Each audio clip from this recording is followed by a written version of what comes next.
Hello student, good evening all of you. Welcome my YouTube channel the educational rays. आप सभी का स्वागत है द एजुकेशनल रेज में। और आज की हमारी क्लासेस बिल्कुल धमाकेदार होने वाली है, क्योंकि आज आप जो क्वेश्चन सॉल्व करने जा रहे हैं वो है सारे क्वेश्चन पीडियाट्रिक नर्सिंग के। स्क्रीन पे आपको क्वेश्चन दिख रहा है, लेकिन अभी तक आपने मेरे चैनल को सब्सक्राइब नहीं किया तो प्लीज़ मेरे चैनल को सब्सक्राइब कर लीजिए, वीडियो को भी लाइक कर दीजिए और शेयर भी कर दीजिए, जिससे कि आने वाला नोटिफिकेशन आपको पहले मिले। समझ रहे हो? तो आज की क्लासेस देर ना करते हुए डियर स्टार्ट करते हैं। पीडियाट्रिक के सारे क्वेश्चन डाला हूँ, बहुत इंपॉर्टेंट है, रिपीटेटेड क्वेश्चंस है, आपके लिए बहुत बेनिफिट करेगा। आने वाले KGF एग्जाम में यहीं से क्वेश्चन आपको देखने को मिलेंगे। चलिए डियर, देर न करते हुए शुरू करते हैं आज का सेशन। और आज का पहला MCQ है, in spina bifida head circumference is measure to detected. समझ रहे हो? पूछा गया है कि एक बच्चे को स्पाइनो बायोफिडा हुआ है ना, हम उसके हेड सरकम्फ्रेंस को मेजर कर रहे हैं। तो क्यों कर रहे हैं, क्या रीज़न है कि बच्चे का स्पाइनो बायोफिडा होने के बाद हम उसका हेड का सरकम्फ्रेंस को मेजर करते हैं? क्यों करते हैं भाई? क्या डिस्पेंका के द्वारा करते हैं, हाइड्रोसिफलस ना हो जाए इसके लिए करते हैं, सेरेब्रल एडिमा ना हो जाए उसके लिए करते हैं, या वो पेशेंट कोमा में ना चला जाए इसके लिए करते हैं? तो जल्दी से सारे बच्चे कमेंट बॉक्स में आंसर दीजिए कि अगर एक बच्चे को स्पाइनो बायोफिडा हो जाए तो उसका जो हेड सरकम्फ्रेंस है क्यों डिटेक्ट किया जाता है, क्यों डिटेक्ट किया जाता है? सारे बच्चे जल्दी से कमेंट बॉक्स पे आंसर करिए, कमेंट बॉक्स पे आंसर करिए, सारे बच्चे कमेंट बॉक्स पे आंसर करिए। और इसका आंसर होगा बेटा आपका हाइड्रोसिफलस। अरे बोलो क्या होगा? हाइड्रोसिफलस। क्योंकि अगर पेशेंट को, बच्चे को स्पाइना बायोफिडा हो गया है तो क्या होगा, स्पाइना बायोफिडा के बाद ऑब्स्ट्रक्शन हो जाएगा, जिसके वजह से क्या हो सकता है कि जो CSF है, ध्यान दीजिएगा, क्या है बेटा? CSF ये कलेक्ट हो जाएगा, और ये कलेक्ट हो जाएगा तो ये सब आर्कोनॉइड स्पेस में नहीं जाएगा। बोलो कहाँ नहीं जाएगा? सब आर्कोनॉइड स्पेस पे। और अगर वहाँ नहीं जाएगा तो ये क्या कॉज कर देगा? हाइड्रोसिफलस कॉज कर देगा। इसीलिए अगर स्पाइनो बायोफिडा है तो हमें बच्चे का हेड के सरकम्फ्रेंस को चेक करना चाहिए कि बच्चे को कहीं हाइड्रोसिफलस डेवलप ना हो जाए। चलिए डियर, बढ़ते हैं एक बेहतरीन और दूसरे MCQ के साथ। पढ़िए और सारे बच्चे इसका जवाब दीजिए। क्वेश्चन पूछा है, hydrocephalus result due to obstruction the circulation. Very very most important, hydrocephalus result due to obstruction the circulation. ऐसा कौन सा सब्सटेंस है जिसके ऑब्स्ट्रक्शन की वजह से हाइड्रोसिफलस देखने को मिलता है? तो आपके सामने ऑप्शन A है RBC, ऑप्शन B है प्लाज्मा, ऑप्शन C है WBC और ऑप्शन D है CSF। सारे बच्चे कमेंट बॉक्स में जल्दी से आंसर करें, सारे बच्चे कमेंट बॉक्स में जल्दी से आंसर करें कि भाई हाइड्रोसिफलस क्यों डेवलप होता है, हाइड्रोसिफलस क्यों डेवलप होता है? क्या RBC के ऑब्स्ट्रक्शन से होता है, प्लाज्मा के ऑब्स्ट्रक्शन से होता है, WBC के ऑब्स्ट्रक्शन से होता है, या CSF के ऑब्स्ट्रक्शन से होता है? जल्दी से कमेंट बॉक्स पे सारे बच्चे आंसर करिए। और अभी तक आपने मेरी वीडियो को लाइक नहीं किया, प्लीज़ वीडियो को लाइक कर दीजिए, शेयर भी कर दीजिए। जो भी आपके ग्रुप हैं, व्हाट्सअप ग्रुप है, अपने व्हाट्सअप स्टेटस पे लगा दीजिए, जिससे मैक्सिमम नर्सिंग स्टूडेंट इस वीडियो को देख सके और आने वाले एग्जाम का लाभ ले सके। समझ रहे हो? तो जल्दी से कमेंट बॉक्स पे आंसर करिए किसका क्या आंसर होगा। तो हाइड्रोसिफलस, अभी मैंने बताया कि बेटा जो हाइड्रोसिफलस है वो किसके ऑब्स्ट्रक्शन से होता है, तो किसके ऑब्स्ट्रक्शन से होता है? तो आप बताना है CSF। अब देखिए, CSF के ऑब्स्ट्रक्शन से तो दो जगह हो सकता है। एक तो जहाँ पे CSF का प्रोडक्शन हो रहा है वहाँ से CSF ना आ रहा हो, या तो CSF आ रहा है, बीच में कहीं रुकावट हो गई, उसकी वजह से पेशेंट को हाइड्रोसिफलस देखने को मिल सकता है। तो CSF का जो प्रोडक्शन होता है वो कहाँ से होता है? वो होता है आपके लेटरल वेंट्रिकल से। और ये जो लेटरल वेंट्रिकल है यहाँ से ये आता है थर्ड वेंट्रिकल में, और थर्ड वेंट्रिकल से CSF कहाँ जाता है? CSF आपका जाता है फोर्थ वेंट्रिकल में। समझ रहे हो? पहले आएगा, ये दोनों लेटरल वेंट्रिकल है बेटा, ये दोनों लेटरल वेंट्रिकल है, याद रखना। ये लेटरल वेंट्रिकल है, L बना दिया, लेटरल वेंट्रिकल है। ये आपका थर्ड वेंट्रिकल है, अरे बोलो सही, थर्ड वेंट्रिकल है। ये आपका फोर्थ वेंट्रिकल है। समझ रहे हो? ये आपका फोर्थ वेंट्रिकल है। तो यहाँ पे जो CSF बनता है, CSF यहाँ पे बनता है, CSF का यहाँ प्रोडक्शन होता है और इसके जो प्रोडक्शन में हेल्प करता है उसको बोलते हैं बेटा कोराइड प्लेक्सस। बहुत इंपॉर्टेंट क्वेश्चन पूछा जाता है कि CSF का प्रोडक्शन कहाँ होता है, तो आपको बताना है कि जो CSF का प्रोडक्शन है वो होता है कोराइड प्लेक्सस में। अरे बताओ सही कहाँ होता है? कोराइड प्लेक्सस के अंदर CSF का प्रोडक्शन होता है। और जो कोराइड प्लेक्सस है ये लेटरल वेंट्रिकल में भी पाया जाता है, थर्ड वेंट्रिकल में भी पाया जाता है और फोर्थ वेंट्रिकल में पाया जाता है। अब मान लीजिए बेटा यहाँ से CSF का प्रोडक्शन तो हो रहा है लेकिन फिर वो थर्ड वेंट्रिकल या फोर्थ वेंट्रिकल में नहीं आ पा रहा है, इसलिए पेशेंट को क्या हो जाएगा? हाइड्रोसिफिलस हो जाएगा। समझ रहे हो? तो CSF के ऑब्स्ट्रक्शन की वजह से क्या देखने को मिलता है? हाइड्रोसिफिलस देखने को मिलता है। तो आपका जो करेक्ट आंसर होगा वो क्या होगा बेटा? V नंबर देखने को मिलेगा। चलिए डियर बढ़ते हैं अपने नेक्स्ट MCQ की ओर। पढ़िए और इसका सही जवाब दीजिए। बहुत ही इंपॉर्टेंट क्वेश्चन है आपके सामने। Trisomy 21 is otherwise called.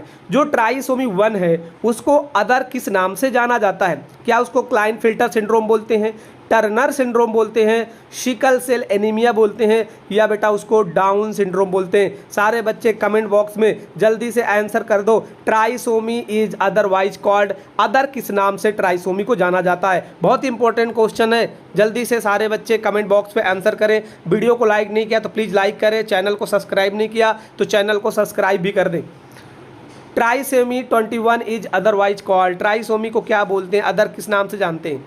सारे बच्चे जल्दी से कमेंट बॉक्स पे आंसर करें। तो देखिए बेटा पहले आपको समझा देता हूं कि ट्राइसोमी का मतलब क्या होता है।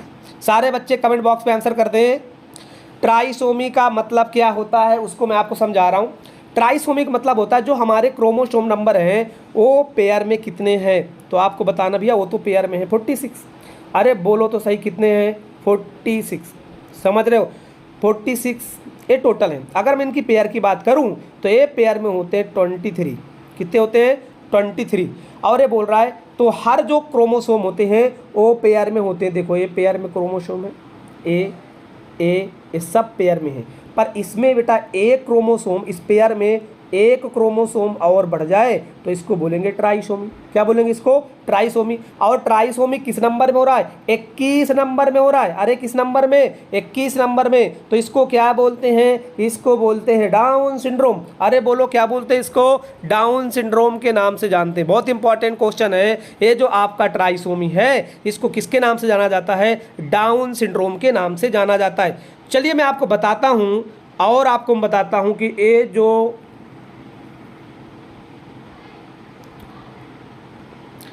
जो आपका डाउन सिंड्रोम है, डाउन सिंड्रोम, इसके बारे में आप जानिए कि भाई जो आपका डाउन सिंड्रोम है इसको हम लोग ट्राइसोमी के नाम से जानते हैं। अरे बोलो सही, किसके नाम जानते हैं इसको? ट्राइसोमी के नाम से इसको जाना जाता है। समझ रहे हो? इसको किसके नाम से जानते हैं? ट्राइसोमी के नाम से इसको जानते हैं। ट्राइसोमी के नाम से इसको जानते हैं। अगर मैं बात करूं क्लाइनफिल्टर सिंड्रोम की तो क्लाइनफिल्टर में कितने टोटल सिंड्रोम होते हैं? तब आपके हो जाएंगे XX और Y। XXY मतलब यहाँ पे एक क्रोमोसोम नंबर बढ़ जाएगा। वो कौन सा क्रोमोसोम नंबर होगा? X number. और एक किसमें देखने को मिलता है बेटा? मेल में। अरे बताओ किसमें? मेल में। इसको बोलते हैं क्लाइनफिल्टर सिंड्रोम। अगर मैं टर्नर सिंड्रोम की बात करूं तो उसमें देखने को मिलता है X0 मतलब एक जो पेयर में होता है क्रोमोसोम फीमेल्स के अंदर कम हो जाता है तो हम इसको बोल सकते हैं 45XO। तब अगर किसी भी फीमेल को टर्नर सिंड्रोम है तो उसके अंदर जो फीमेल के सेकेंडरी कैरेक्टरिस्टिक्स होते हैं वो क्या हो जाते हैं? सारे कम हो जाते हैं। समझ रहे हो?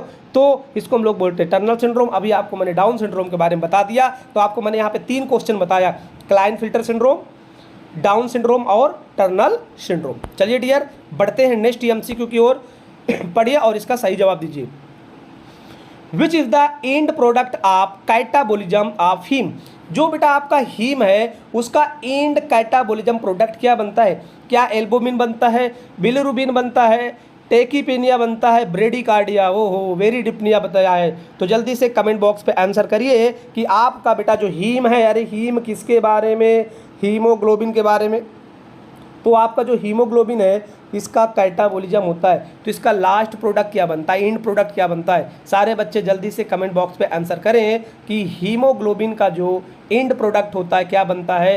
तो याद रखिएगा बेटा जो हीमोग्लोबिन है उसका लास्ट प्रोडक्ट क्या होता है आपका बिलिरुबिन। बताओ क्या बनता है बिलिरुबिन। चलिए डियर बढ़ते हैं नेक्स्ट एमसीक्यू की ओर, पढ़िए और इसका सही जवाब दीजिए। Most important causes of neonatal death, most important causes of neonatal death is. तो जो नियोनेटल मतलब जो बच्चा 0 से 28 दिन का है उसको क्या बोला जाता है नियोनेट बोला जाता है। अरे बोलो क्या बोलते हैं उसको नियोनेट। और उसके डेथ होने का मोस्ट कॉमन कॉजेस क्या है। नंबर 1 दिया है आपका hypothermia, B number septicaemia, C number jaundice, D number diarrhoea. सारे बच्चे जल्दी से कमेंट बॉक्स में आंसर करें कि most common causes of neonatal death is.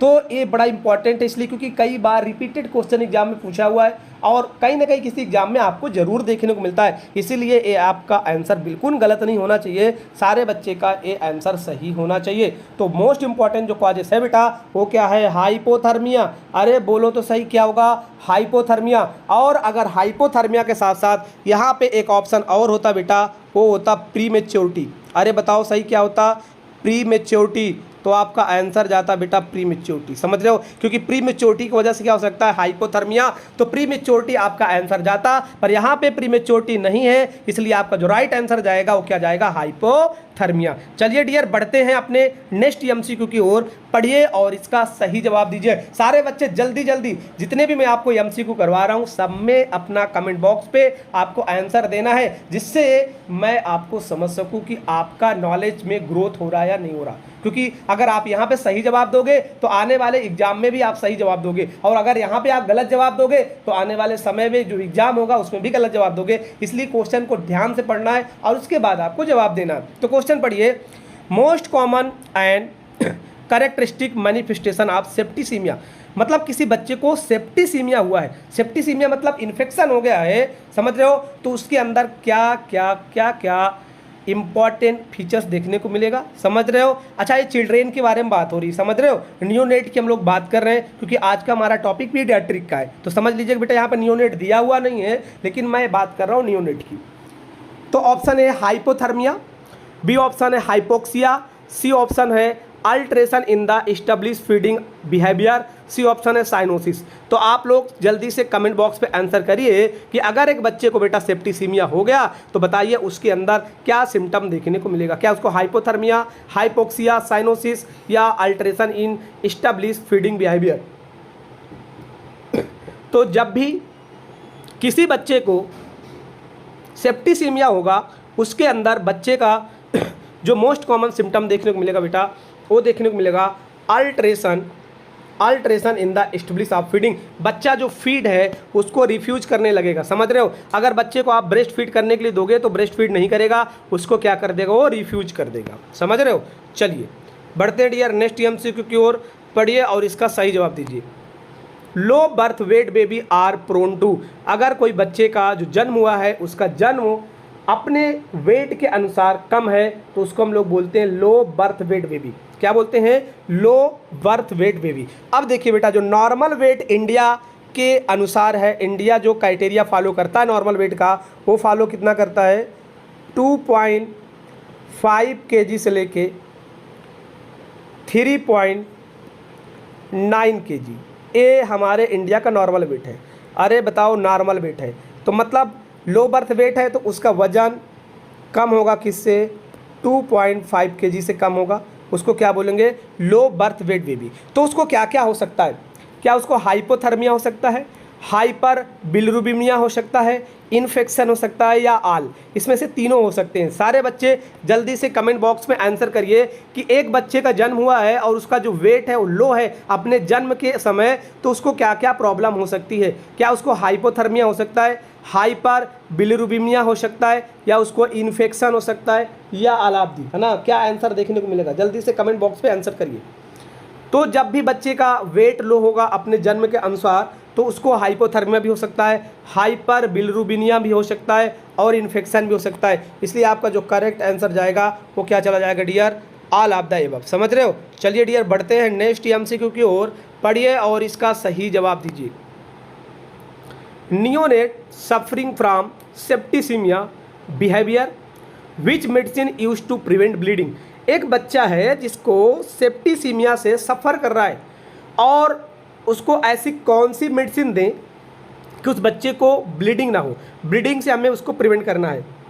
Option A है normal saline bolus, option B है डेक्स्ट्रोज बोलस, ऑप्शन सी है kangaroo mother care, option D है आपका इंजेक्शन ऑफ विटामिन के। उस बच्चे को आप क्या दोगे? क्या नॉर्मल सलाइन प्रोवाइड करोगे, डेक्स्ट्रोज प्रोवाइड करोगे, के एमसी मतलब कंगारू मदर केयर दोगे, या बच्चे को इंजेक्शन दोगे विटामिन की का? तो जल्दी से सारे बच्चे कमेंट बॉक्स पे प्लीज़ आंसर करिए कि एक नियोनेट है जो सफ़र कर रहा है किससे? सेप्टिसीमिया से। सेप्टिसीमिया का मतलब होता है infection in the blood, all body में उसके क्या हो गया है? इन्फेक्शन हो गया है। अब उस इन्फेक्शन से बच्चे को कहीं ना कहीं ब्लीडिंग हो सकती है और उस ब्लीडिंग से बच्चे को प्रिवेंट करना है, तो आप कौन सी मेडिसिन दोगे?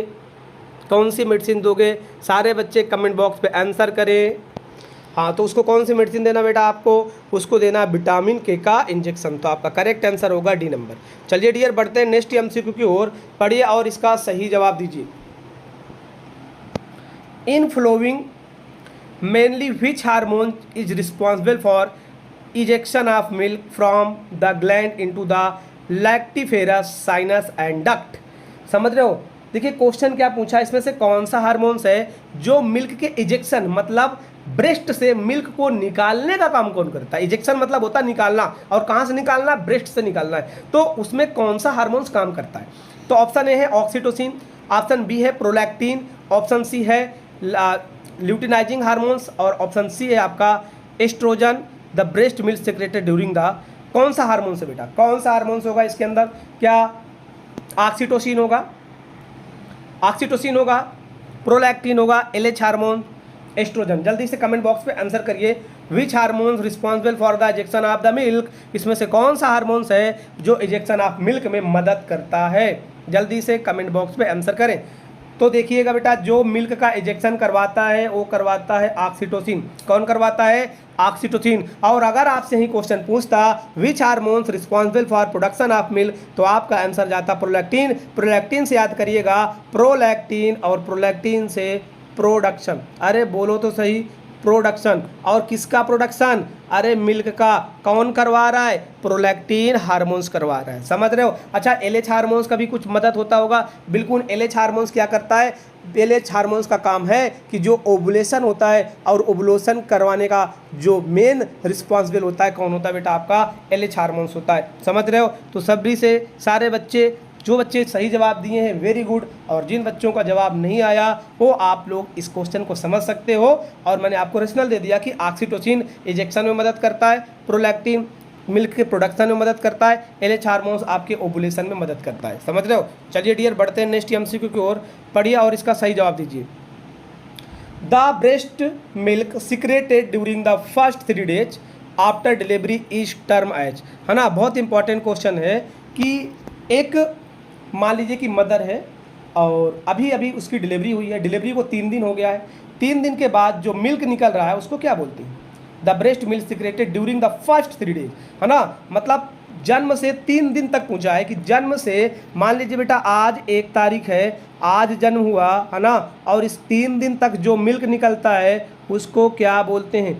1 से 3 दिन तक जो मिल्क निकलता है उसको क्या बोलते हैं? क्या उसको मिकोनियम बोलते हैं, कोलेस्ट्रम बोलते हैं, वीनिंग बोलते हैं, या मेलना बोलते हैं? जल्दी से कमेंट बॉक्स पे आंसर करो। जल्दी से कमेंट बॉक्स पे आंसर करो कि जो the breast milk secreted during the first 3 days after delivery, after जन्म के बाद, समझ रहे हो? जन्म के बाद से लेके 3 दिनों तक जो ब्रेस्ट से मिल्क निकलता है उस मिल्क का क्या नाम होता है?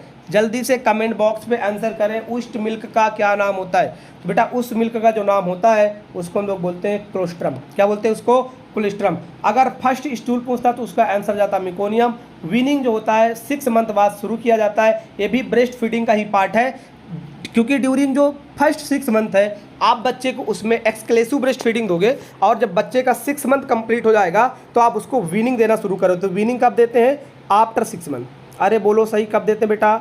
After 6 month. आफ्टर 6 मंथ बच्चे को क्या देते हो आप? वीनिंग देते हो। वीनिंग में क्या होता है कि मिल्क के अलावा आप लिक्विड डाइट उसको प्रोवाइड करते हो, उसको वीनिंग बोला जाता है। समझ रहे हो? मेलना का मतलब है बेटा स्टूल के अंदर फैट आना, मेलना कहलाता है। समझ रहे हो? चलिए डियर बढ़ते हैं नेक्स्ट एमसीक्यू की ओर बढ़ते हैं। पढ़िए और इसका सही जवाब दीजिए। For measuring temperature in infant preferably which method should be use.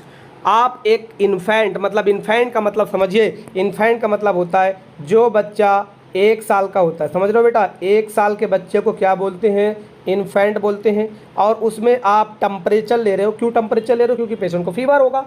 तो अगर पेशेंट को फीवर है तो कौन सा मेथड आप प्रीफर करोगे, क्या आप ओरल टेम्परेचर लोगे, रेक्टल टेम्परेचर लोगे, एक्सिलरी टेम्परेचर लोगे, या उसको विजाइनल टेम्परेचर लोगे। समझ रहे हो, क्या टेम्परेचर लोगे बेटा। एक इन्फेंट है, इन्फेंट मतलब 1 साल का बच्चा है, आप उसका टेम्परेचर ले रहे हो क्योंकि उसको फीवर है, तो कौन सा मेथड आप फॉलो करोगे, क्या आप ओरल लोगे, रेक्टल लोगे, एक्सिलरी लोगे और विजाइनल लोगे। जल्दी से कमेंट बॉक्स में आंसर करो। तो जब भी हम 1 साल के बच्चे या 2 साल के बच्चे की बात करें तो उसमें बेटा जो सबसे बेस्ट मेथड होता है वो होता है आपका रेक्टल। अरे बोलो तो सही, कौन सा होता है, रेक्टल होता है, इसलिए आप वहाँ पे रेक्टल टेम्परेचर लोगे। समझ रहे हो, तो जो रेक्टल टेम्परेचर होता है यहाँ पे बेटा रीडिंग थोड़ी सी बड़ी आती है। यहाँ पे अगर आप फ़ारेनहाइट से टेम्परेचर लोगे तो 90.6 फ़ारेनहाइट देखने को मिलेगा। समझ रहे हो, अगर आप एक्सिलरी टेम्परेचर लोगे तो यहाँ पे 97.6 देखने को मिलेगा, आप ओरल लोगे तो 98.6 देखने को मिलेगा। समझ रहे हो, विजाइनल के थ्रू बेटा टेम्परेचर नहीं लिया जाता है ना। तो आपका जो करेक्ट आंसर होगा वो क्या होगा बेटा, रेक्टल, है ना। सी नंबर आपका करेक्ट देखने को मिलेगा। चलिए डियर बढ़ते हैं नेक्स्ट एमसीक्यू की ओर, पढ़िए और इसका सही जवाब दीजिए। For taking temperature in A infant the thermometer should be keeped in place for हो वेरी मोस्ट इंपॉर्टेंट। आप एक बच्चे का टेम्परेचर ले रहे हो, है ना, और टेम्परेचर ले रहे हो तो आप थर्मामीटर को कितने समय तक, जहाँ से आप टेम्परेचर जिस भी साइड से जिस भी रूट से ले रहे हो वहाँ पे टेम्परेचर लेने के लिए थर्मामीटर कितनी देर तक पुट करके रखोगे, उसके बारे में क्वेश्चन पूछा है। और इंपॉर्टेंट क्वेश्चन है, बहुत इंपॉर्टेंट क्वेश्चन है। For taking temperature in A infant the thermometer should be keeped in place. आप उस प्लेस पे थर्मामीटर कितना देर तक रखोगे, 2 मिनट, 1 मिनट, 3 मिनट और 4 मिनट। जल्दी से कमेंट बॉक्स में आप लोग इसका आंसर करिए कि आप एक बच्चे का टेम्परेचर लेने जा रहे हो तो आप थर्मामीटर को कितना देर तक पुट करके रखोगे, कितना देर तक पुट करके रखोगे। तो याद रखिएगा आप कम से कम बेटा 2 मिनट रखना है। कितने मिनट, 2 मिनट। तो आपका ए नंबर क्या होगा यहाँ पे करेक्ट देखने को मिलेगा। चलिए डियर बढ़ते हैं नेक्स्ट एमसीक्यू की ओर, पढ़िए और इसका सही जवाब दीजिए। First sign of sexual maturity in boy. बहुत इंपॉर्टेंट क्वेश्चन है। First sign of sexual maturity in boy मतलब जो बॉयज़ होते हैं ना उनकी मेच्योरिटी को आप कैसे पता लगाओगे, कौन सा ऐसा साइन होगा जिनसे आप पता लगा सकते हो कि एक मेल जो है मेच्योर हो गया है। समझ रहे हो, मेल और फीमेल में दोनों में मेच्योरिटी आती है और दोनों का मेच्योरिटी का फिनोमिना अलग अलग होता है। तो आप एक मेल को कब बोलोगे कि वो मेच्योर हो गया है, समझ रहे हो। तो ऑप्शन ए है इंक्रीज इन हाइट, क्या उसकी हाइट बढ़ जाएगी। बी ऑप्शन है इंक्रीज इन फेशियल हेयर, क्या उसके फेस में दाढ़ी मूछें आना शुरू हो जाएंगी। सी ऑप्शन है एक्सिलरी हेयर, क्या बेटा एक्सिलरी हेयर आने शुरू हो जाएंगे। और डी ऑप्शन है टेस्टिकुलर इनलार्जमेंट, टेस्टिकुलर इनलार्जमेंट। जल्दी से कमेंट बॉक्स में आंसर करिए कि एक मेल की मेच्योरिटी आप किससे पता लगाओगे, क्या आप इंक्रीज हाइट से, इंक्रीज फेशियल हेयर से, एक्सिलरी हेयर से, या टेस्टिकुलर इनलार्जमेंट से। ये इंपॉर्टेंट क्वेश्चन है और ये आपके CHO SGPGI आयोग में क्वेश्चन आ चुका है, इसलिए मैं इस क्वेश्चन को लाया हूँ और आपकी जिम्मेदारी कि इसको सही राइट आंसर करो। सही और राइट आंसर करो। भाई क्या आंसर करोगे इसमें, सब लोग कमेंट बॉक्स में अपना अपना आंसर दे दो इसके अंदर, और लिख के आंसर देना है, ए भी नहीं लगाना, लिख के आंसर दो। लिख के सारे बच्चे आंसर दो इसके अंदर क्या आंसर होगा। तो बेटा ध्यान दीजिएगा, अगर एक बॉय मेच्योर होता है, मेच्योरिटी आती है, उसके अंदर जो फर्स्ट साइन आता है वो क्या आता है, टेस्टिकुलर इनलार्जमेंट। समझ रहे हो, उसके जो टेस्टिस होते हैं उसके साइज क्या हो जाते हैं, बढ़ जाते हैं। ठीक है, और अगर यहीं पे बेटा फीमेल के बारे में पूछता तो फीमेल में फर्स्ट जो सिम्टम आता है वो बोलते थिलार्चे। क्या आता है, थिलार्चे। थिलार्चे मतलब जो उसके ब्रेस्ट के बट्स हैं वो क्या हो जाएंगे, इनलार्ज हो जाएंगे, और वो इंडिकेट करते हैं कि एक फीमेल प्यूबर्टी की ओर जा रही है, एक फीमेल मेच्योर हो रही है। फिर थिलार्चे आएगा, फिर मिनार्चे आएगा, और उसके बाद उसके जो एक्सिलरी हेयर है वहाँ पे ग्रोथ होना शुरू हो जाएगा। तो एक फीमेल के लिए इंडिकेटर है, मेल के लिए जो फर्स्ट साइन इंडिकेटर होता है मेच्योरिटी का वो क्या होता है, आपका टेस्टिकुलर इनलार्जमेंट। तो आपका जो करेक्ट आंसर होगा वो डी नंबर देखने को मिलेगा। समझ रहे हो डियर। चलिए बढ़ते हैं आपके नेक्स्ट एमसीक्यू की ओर, पढ़िए और इसका सही जवाब दीजिए। A child can release a toy voluntary by age आप, समझ रहे हो? एक बच्चा है वो किसी टॉय के साथ खेल रहा है, समझ रहे हो? तो अगर आप उससे टॉय मांगोगे तो वॉलेंट्री रिलीज मतलब अपने आप वो टॉय को कब रिलीज करता है, कब टॉय को छोड़ेगा। ऐसा कौन सा मंथ होगा कि जब बच्चे ने टॉय पकड़ लिया और अगर आप गए कि ये टॉय मुझे चाहिए तो बच्चा आपको अपने से टॉय दे देगा, समझ रहे हो? उसके बारे में पूछ रहा है। 8 मंथ, दूसरा ऑप्शन है आपका 6 मंथ, सी ऑप्शन है आपका 10 मंथ और चौथा ऑप्शन आपका 12 मंथ। तो जल्दी से कमेंट बॉक्स में आंसर करें कि जो बच्चा है वो टॉय को वॉलेंट्री कब रिलीज करता है, किस एज में वॉलेंट्री टॉय को रिलीज कर देता है। क्या 8 मंथ में करता है, 6 मंथ में करता है, 10 में करता है, 12 मंथ में करता है? सारे बच्चे कमेंट बॉक्स में आंसर करिए, बहुत ही इंपॉर्टेंट क्वेश्चन है, जल्दी से कमेंट बॉक्स में आंसर करिए। आज आपका पीडियाट्रिक का जो most important question repeated MCQ है उसको मैं करवा रहा हूँ। आप लोग इसको सही से समझना है, पढ़ना है और जो आपको लगे अपने इंपॉर्टेंट डायरी में इसको नोट भी करना है, क्योंकि ऐसे ही एग्जाम के क्वेश्चन आपको अपने एग्जाम में देखने को मिलेंगे जब आप अभी केजीएमयू का पेपर देंगे, समझ रहे हो? आप जब अभी केजीएमयू का पेपर देंगे तो आपको ये सारे क्वेश्चन देखने को मिलेंगे। तो याद रखिए बेटा, जो चाइल्ड है ना, वो 10 मंथ की एज में वॉलेंट्री क्या करता है, किसी भी टॉय को रिलीज करना शुरू कर देता है। चलिए डियर, बढ़ते हैं आपके नेक्स्ट एमसीक्यू की ओर। पढ़िए और इसका सही जवाब दीजिए। Which of following substance can lead to neurological injury, neurological injury known as kernic neurological injury in a known as kernicterus, समझ रहे हो? कर्निक टेरस के बारे में पूछा है कि कौन सा सब्सटेंस है जो न्यूरोलॉजिकल इंजरी करता है। ऑप्शन ए है कंजुगेटेड बिलिरुबिन, ऑप्शन बी है अनकंजुगेटेड बिलिरुबिन, ऑप्शन सी है बाइल साल्ट, ऑप्शन डी है बिलिवर्डिन, ऑप्शन डी है बिलिवर्डिन। तो सारे बच्चे कमेंट बॉक्स में आंसर करें कि कर्निक टेरस कब होता है। कर्निक टेरस, देखिए कर्निक टेरस का मतलब है कि जो हमारा ब्रेन है, ब्रेन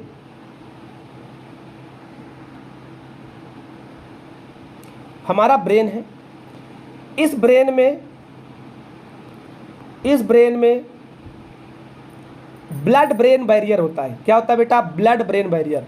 और ब्लड ब्रेन बैरियर को ये जो आपका अनकंजुगेटेड बिलिरुबिन है ये क्रॉस कर जाता है और क्रॉस करने के बाद अनकंजुगेटेड जो बिलिरुबिन है ये क्रॉस कर जाता है और क्रॉस करने के बाद ये जो बिलिरुबिन है आपके ब्रेन में इकट्ठा हो जाता है, एक्यूमुलेट हो जाता है। और जब बेटा एक्यूमुलेट हो जाएगा तो हम इसको बोलते हैं कर्निक टेरस। क्या बोलते हैं इसको? Kernicterus. तो कैसा बिलिरुबिन देखने को मिलेगा आपका? Unconjugated bilirubin. तो आपका जो करेक्ट आंसर होगा वो क्या होगा?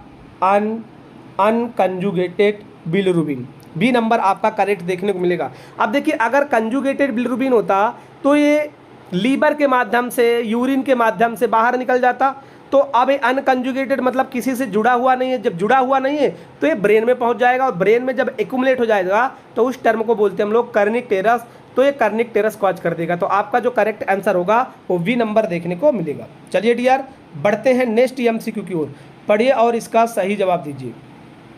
देखिए, मैं इसका रेशनल आपको दिखाया हूँ कि unconjugated toxic bilirubin is fat soluble which will be deposit with the substance first under skin look yellow, है ना? स्किन कैसे दिखेगी? येलो, मतलब पेशेंट को जॉन्डिस हो जाएगा। Then to the basal ganglia of brain which encephalopathy and kernicterus cause bilirubin. तो जो बिलिरुबिन का लेवल है, अनकंजुगेटेड बिलिरुबिन है, ये हमारे ब्रेन में जाके एक्यूमुलेट हो जाता है और जब एक्यूमुलेट हो जाएगा तो क्या कॉज करेगा? Encephalopathy and kernicterus. तो कर्निक टेरस का मतलब आप समझ जाइएगा कि कर्निक टेरस का मतलब है जब हमारे ब्लड ब्रेन बैरियर को बिलिरुबिन क्रॉस करके वहाँ पे एक्यूमुलेट हो जाए तो इसको बोला जाता है कर्निक टेरस के नाम से इसको जानते हैं। चलिए डियर, बढ़ते हैं आपके नेक्स्ट एमसीक्यू की ओर। पढ़िए और इसका सही जवाब दीजिए। Brain damage caused by accumulation of abnormal level of toxic bilirubin in the brain known है जो हो। वेरी मोस्ट इंपॉर्टेंट, किसी भी बच्चे का आंसर गलत नहीं होना चाहिए, क्योंकि अभी अभी आपको मैंने पढ़ाया है जस्ट, तो किसी का भी आंसर गलत नहीं होना चाहिए। अभी अभी आपको मैंने पढ़ाया है। Brain damage caused by accumulation abnormal level of toxic bilirubin in the brain known as. अगर किसी के ब्रेन में एबनॉर्मल बिलिरुबिन का लेवल कलेक्ट हो जाए तो उस टर्म को क्या बोलते हैं? उस टर्म को क्या बोलते हैं? क्या जॉन्डिस बोलते हैं, आइसो इम्यूनाइजेशन बोलते हैं, कर्निक टेरस बोलते हैं, या इसी को सिफाइलोहेमेटोमा बोलते हैं, या इसी को सिफाइलोहेमेटोमा बोलते हैं। देखिए बेटा, जॉइंडिस कब बोलोगे आप? जॉइंडिस आप कब बोलोगे? अगर एक नियोनेट है, समझ रहे हो, और नियोनेट में अगर बेटा 5 मिलीग्राम, अरे बोलो कितना, 5 मिलीग्राम से मोर देन बिलिरुबिन का लेवल होता है तो जॉइंडिस कहलाएगा। आइसो इम्यूनाइजेशन का मतलब होता है जो आरबीसी है इसका डिस्ट्रक्शन होने लगे, टूटने लगे, आइसो इम्यूनाइजेशन कहलाएगा। कर्निक टेरस का मतलब है मोर देन बिलिरुबिन का लेवल बॉडी में कितना पहुंच जाता है, 20 मिलीग्राम, बोलो कितना पहुंचता है, 20 मिलीग्राम, तो क्या कहलाएगा, एक कर्निक टेरस। सिफाइलोहेमेटोमा का मतलब बेटा जो ब्रेन का स्कल है वहाँ पे ब्लड का कलेक्शन हो जाना क्या कहलाता है, आपका सिफाइलोहेमेटोमा कहलाता है। तो कर्निक टेरस होगा इसके अंदर, राइट आंसर आपका क्या होगा, कर्निक टेरस, क्योंकि कर्निक टेरस की स्थिति में जो बिलिरुबिन का लेवल है वो आपके ब्रेन में कलेक्ट हो जाएगा और इंटॉक्सिकेशन कर देगा, उसी को क्या बोलते हैं आप, कर्निक टेरस बोलते हो। तो आपका जो करेक्ट आंसर होगा वो क्या होगा, सी नंबर देखने को मिलेगा। चलिए डियर, आज का जो हमारा MCQ है यहीं तक है, नहीं एक और MCQ है, चलिए आप इसको सॉल्व कर लीजिए।